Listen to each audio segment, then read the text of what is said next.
juny de 2025. Exercici 3. L'apartat A i el C estan resolts en altres llistes de reproducció. L'apartat A està resolt en la llista de reproducció de l'àtom i el C en la de l'enllaç químic. Aquí només resoldrem l'apartat B.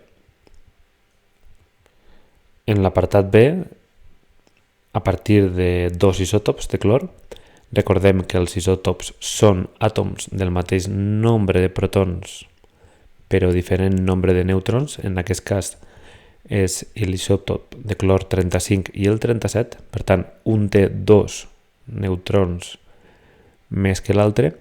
Ens demana que calculem el nombre d'àtoms de cada isòtop en una mostra i ens dona unes dades.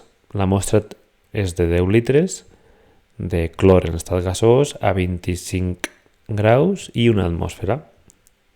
Per tant, el primer que haurem de fer és calcular el nombre de mols.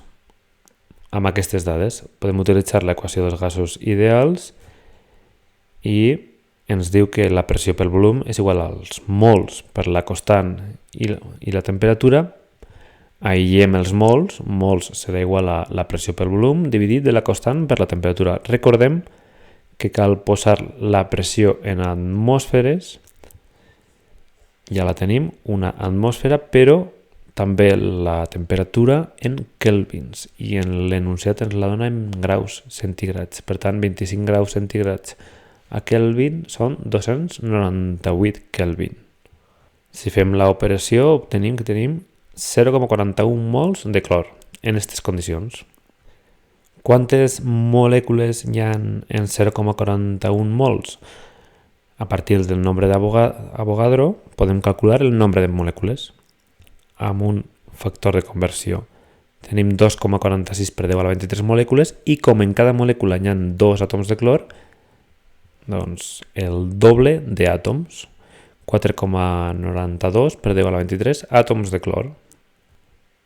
És a dir, el problema es pregunta quants àtoms de clor hi ha. Doncs tenim un total de 4,98 per 10 a la 23 àtoms de clor en la mostra, en aquestes condicions. 10 litres, en recordem, a 25 graus i una atmosfera. Però ens pregunta quina proporció de cada de l'isòtop 35 i de l'isòtop 37 hi ha. Per això podem aplicar aquesta relació per a l'isòtop 35 i el 37. Molt simple. L'abundància que tenim de cada isòtop, si coneixem els àtoms totals, podem aïllar els àtoms de cada isòtop. Àtoms de l'isòtop de clor 35 és igual a l'abundància per el nombre total d'àtoms. Per tant, l'abundància que ens diu del de 35 és de 75,8